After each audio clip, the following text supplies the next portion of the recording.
Hi, welcome to Gattu's kitchen. ఈరోజు నేను మీకు బీరకాయ అలసందలతో కూర. అలసందలు అంటే బబ్బెర్లు అంటారు, తెలంగాణ అయితే బబ్బెర్లు అంటారు, అలసందలు కూడా అంటారు. ఈ బీరకాయలు అలసందల కూర ఎలా చేయాలో చూపిస్తాను. చాలా బాగుంటుంది, ఒకసారి చేసి చూడండి. మీకు కనుక నచ్చితే నా ఛానల్ని లైక్ చేయండి, షేర్ చేయండి, సబ్స్క్రైబ్ చేయండి. ముందుగా ఒక 4 స్పూన్లు నూనె వేసుకోవాలి. నూనె వేడెక్కినాక ఒక పావు స్పూన్ ఆవాలు, పావు స్పూన్ జీలకర్ర వేసుకోవాలి. ఆ తర్వాత ఒక చిన్న ఉల్లిపాయ చిన్న ముక్కలుగా కట్ చేసి వేసుకోవాలి. ఇది మునగాకు కంపల్సరీ కాదు, మాకు చెట్టుకు వస్తుంది కాబట్టి నేను రోజు కొంచెం తెంపి కూరలలో వేస్తున్నాను. వేస్తే హెల్త్కి మంచిది, ఉన్నప్పుడు వేసుకోండి. ఇది కూడా కొంచెం వేగాలి, లేకపోతే స్మెల్ వస్తుంది. కాబట్టి నేను ఉల్లిపాయలతో పాటు మునగాకు కూడా వేయించుతాను. ఈ రెండు చక్కగా వేగనివ్వాలి.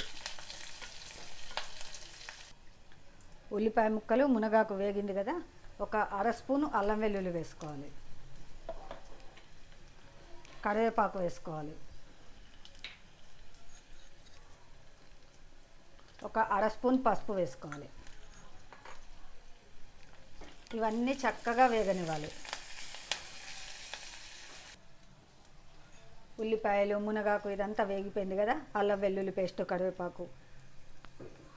ఇప్పుడు ఇవి అలసందలు అంటే బబ్బెర్లు అంటారు కదా, తెలంగాణ సైడ్ అయితే మేము బబ్బెర్లు అంటాం. దీంతో మేము బీరకాయ కూర చాలా చేస్తాం, తెలంగాణ స్పెషల్ అనుకోండి. ఈ బబ్బెర్లు నాకైతే చెట్టుకే వచ్చినాయి కాబట్టి నేను ఇప్పుడిప్పుడే ఉడకబెట్టాను. మనం బయట కొనుక్కొచ్చిన ఎండినవి ఉంటే ముందు రోజు నానబెట్టేసి పొద్దున కుక్కర్లో ఇవి మునిగాన్ని నీళ్ళు పోసి కొంచెం పసుపు, ఉప్పు వేసి ఒక 3 విజిల్స్ ఉడికించుకోవాలి. ఇలా ఉడికిపోవాలి, మరీ మెత్తగా కాకుండా ఇలా ఉడికిపోవాలి. ఇప్పుడు ఈ నీళ్ళన్నీ పక్కన పెట్టేసుకొని ఈ బబ్బెర్లను ఇందులో వేసుకోవాలి. ఈ బబ్బెర్లు కొంచెం వేగనివ్వాలి.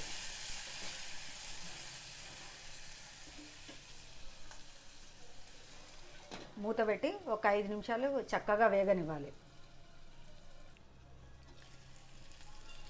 మూత తీసి బీరకాయ ఇలా చిన్న ముక్కలుగా కట్ చేసుకోవాలి. తొక్క తీసేసి ఇలా చిన్న ముక్కలుగా కట్ చేసుకోవాలి. ఇదేంటిది ఇలా పొట్టు మొత్తం తీసేసాను అనుకుంటున్నారా? ఈ కూరలో పొట్టు అస్సలు ఉండకూడదు, బాగుండదు. అందుకని నేను పొట్టు మొత్తం తీసి, ఆ పొట్టు ఈరోజు సాంబార్ చేస్తున్నాను, సొరకాయ పొట్టు 2 కలిపి నేను చట్నీ చేసుకుంటున్నాను. పడేయడం అయితే నేను పడేయలేదు, దానికి వాడుతున్నాను. ఇవన్నీ వేసుకోవాలి. నాకు అలసందలు కొన్నే వచ్చినాయి, అందుకే నేను ఒకటే బీరకాయతోటి కూర చేస్తున్నాను. అన్నీ కొంచెం కొంచెం క్వాంటిటీ, అందుకే చూపిస్తున్నాను. బీరకాయలు వేసి చక్కగా కలుపుకోవాలి.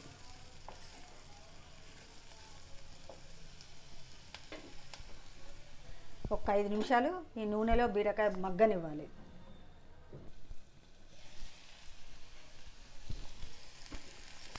ఐదు నిమిషాలు బీరకాయలు ఇలా మగ్గినాయి కదా, ఇప్పుడు ఇందులో ఒక 3 పచ్చిమిర్చి, సరిపడినంత ఉప్పు వేసి గ్రైండ్ చేసుకోవాలి. ఈ గ్రైండ్ చేసిన పేస్ట్ వేసుకోవాలి. ఇదంతా చక్కగా కలుపుకోవాలి.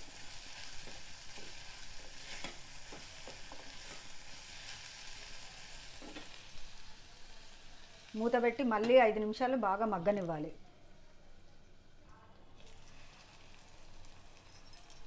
5 నిమిషాలు ఈ కూరగాయలు, అలసందలు, పచ్చికారం ఇవన్నీ బాగా చక్కగా వేగినాయి కదా. ఇప్పుడు ఇందులో అలసందలు నేను కుక్కర్లో పెట్టేసి నీళ్లు పోసి, అవి మునిగేంత వరకు నీళ్లు పోసి ఉప్పు పసుపు వేసి ఉడికించాను కదా. ముందుగా నేను ఇందులో అలసందలు మాత్రమే వేసాను. ఇప్పుడు ఈ నీళ్లు వేసుకోవాలి, ఎందుకంటే ఇందులోనే విటమిన్స్ అన్నీ ఉంటాయి మనకి. అంతా ఒకసారి కలుపుకోవాలి. మనకు మెల్లగా అయినా పర్లేదు అంటే ఇలా మూత పెట్టేసి చక్కగా మొత్తం మగ్గే వరకు ఉడికించుకోవాలి. కాదంటే మూత పెట్టేసి విజిల్ పెట్టేసి ఒక 2 విజిల్స్ పెట్టేసుకుంటే చక్కగా ఉడికిపోతాయి బీరకాయలు, అలసందలు. 2 విజిల్స్ వచ్చి ఇలా గ్యాస్ అంతా పోయినాక మనం మూత తీసుకోవాలి.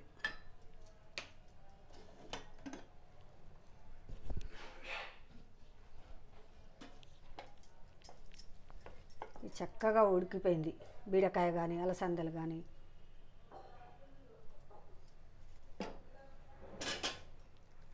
ఇప్పుడు ఇందులో పచ్చి కొబ్బరి ఒక 4 స్పూన్లు వేసుకున్నాను, మెత్తగా గ్రైండ్ చేసి. పచ్చి కొబ్బరి లేకపోతే ఎండు కొబ్బరి పొడి కూడా వేసుకోవచ్చు.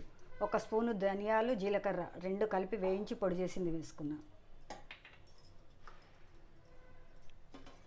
ఇదంతా చక్కగా కలుపుకోవాలి. మళ్ళీ మనం స్టవ్ ఆన్ చేసుకోవాలి. ఈ ధనియాలు, జీలకర్ర, పచ్చి కొబ్బరి ఇదంతా కలిపి చక్కగా వేడెక్కాలి. ధనియాల వాసన, జీలకర్ర వాసన మనకు బీరకాయ గ్రేవీకి పట్టుకోవాలి. అందుకని ఒక 5 మినిట్స్ మనం స్టవ్ ఆన్ చేసుకోవాలి.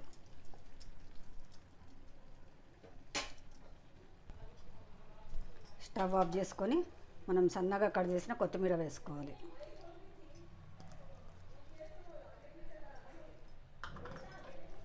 ఇదంతా చక్కగా కలుపుకోవాలి. ఒక 10 నిమిషాల తర్వాత మనం వేరే గిన్నెలోకి మార్చుకొని అన్నంతో కానీ, చపాతీతో కానీ, పూరీతో కానీ తింటే చాలా బాగుంటుంది.